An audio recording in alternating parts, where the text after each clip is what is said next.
What's going on, everybody? Robert Bain here. Haven't done a long form video in quite some time, and figured I would.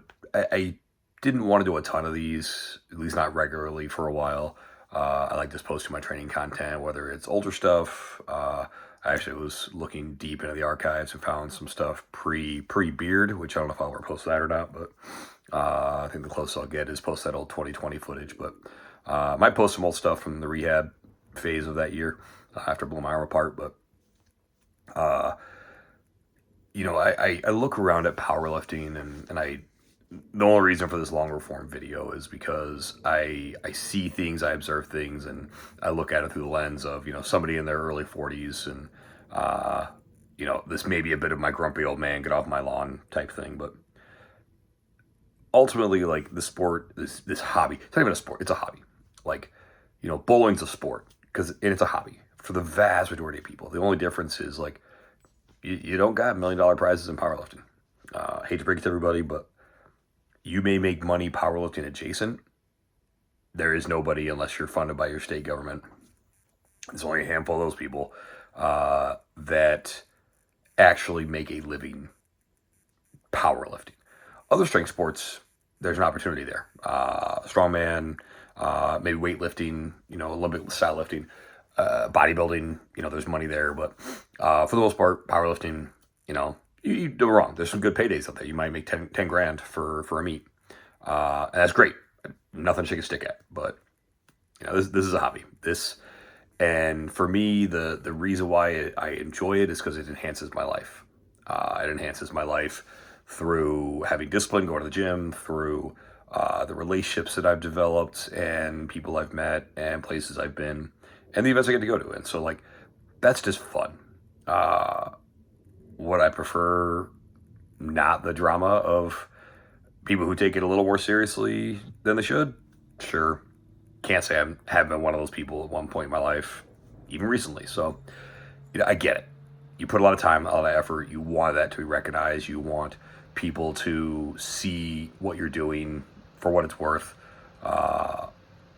And then it's frustrating when you have people that maybe don't understand what it is you're doing. I'm pretty used to that with equipped powerlifting. Most people don't understand it. It's not relatable. It's not something that, I watch it at the gym when I put my briefs on, that people, literally I've had people stare at me while I'm hanging on a bar in the monolift.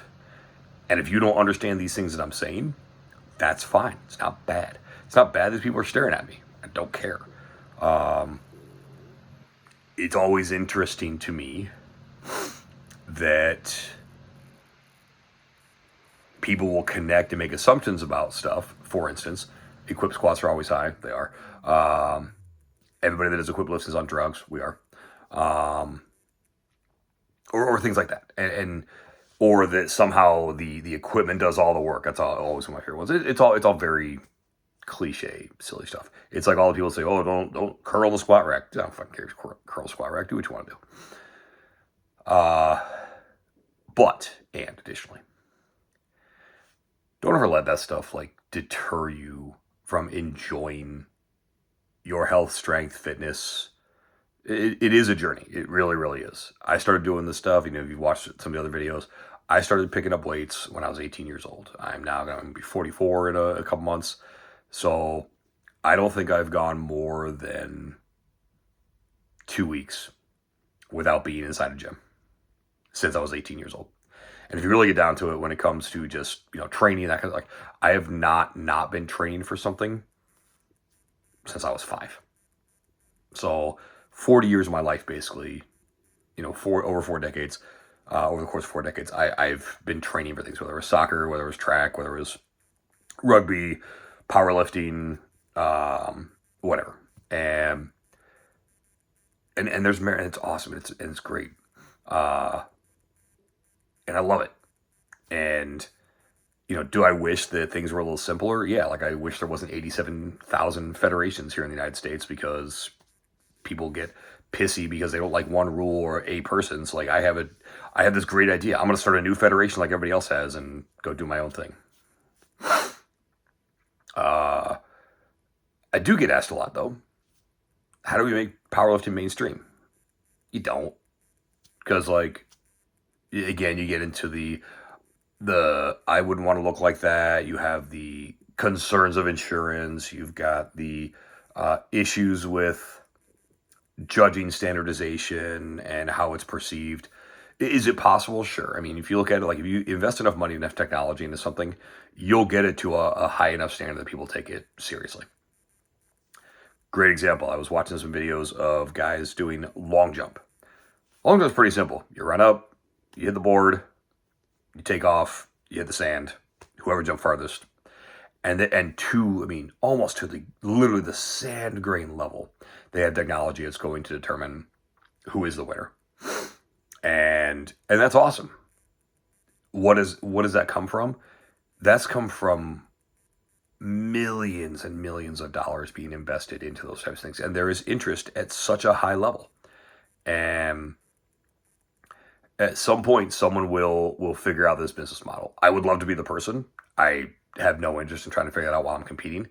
And that tends to be the thing that powerlifting does to people versus other hobbies and sports. So you look at some of these niche sports that have kind of come up, like whether it's track and field, which again, part of the human lexicon since the beginning of time, once we started hunting and gathering, who's bigger, stronger, faster? We want to know that from the jump. So you would assume that lifting of all sorts would be something that's invested in heavily. It's simply not. Powerlifting is boring as hell. Same 3 lifts, walk up, down and up. It's not particularly exciting versus like strongman. It's a bunch of different implements. It's super cool. Weightlifting seems to have gotten the majority of the spotlight from the barbell sports. Biggest reason being is because it figured out a way in the Olympics, because powerlifting from the jump as the odd lifts, we were upfront about our drug use as a sport. And whether you like it or not, sorry, IPF, sorry, USAPL, power, like all these different, like nothing wrong with tested powerlifting, nothing wrong with that at all. But like that's what you're fighting against. You're fighting against 100 years of this precedent. And so all this to say, and I'll do some more of these too. These, old man rants, call it what it is. I love this game. It's awesome. It's been super fun. It's taken me around the world. It's taken me to do cool stuff with my kids. Like it's great. But what it's not going to do is it ain't going to pay my bills very much. In fact, it creates more of them. And but how do, if you want to take it mainstream, if you want to get more money invested in it, talk to non-powerlifters. Get companies that are not involved in powerlifting, get them educated on it, and create a business model. Like it's been done across the board. Do a lot of NFL players take Pfizer products? Not really. Take out what you feel about 2020 and those couple years. Not really. Do a lot of these guys, are they wearing Depends? No. But listen, if Depends comes through and says, hey, we're going to kick $250,000 towards powerlifting, meets, I don't care where that check comes from. Money spent the same. So there's a lot of different mindsets that'll have to change, and pride gets in the way too, for a lot of people. But ultimately, like, what is this? What is this channel? What is all this? It is me having fun, lifting heavy circles with my friends, keeping my body put together, and doing cool stuff, and looking at funny comments on the internet. I love this stuff. I sit back and I watch the comments that come through, like the knee bends or the zero rep. Like I love it. It's hilarious to me. I mean, hell, I even screenshotted them, posted my big ass couldn't do, I think it was 315 for 25 straight reps. No, absolutely not. That sounds horrific. Why would I do that? It's silly. And so it's really, really funny to me. And so I get a lot of enjoyment out of the engagement, but also get a lot of enjoyment out of the engagement with people that are positive, that are fun. I've met some great friends through the internet, through different social media platforms, through powerlifting. So through Instagram, Facebook, hopefully through YouTube and others. So, but yeah, so again, kind of a rant, no real rhyme or reason for it all. I'll probably do some more of these over the next few months just because I can.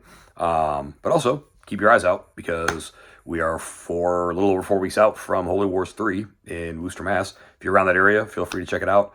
I may post something in comments or whatever as far as where to get tickets.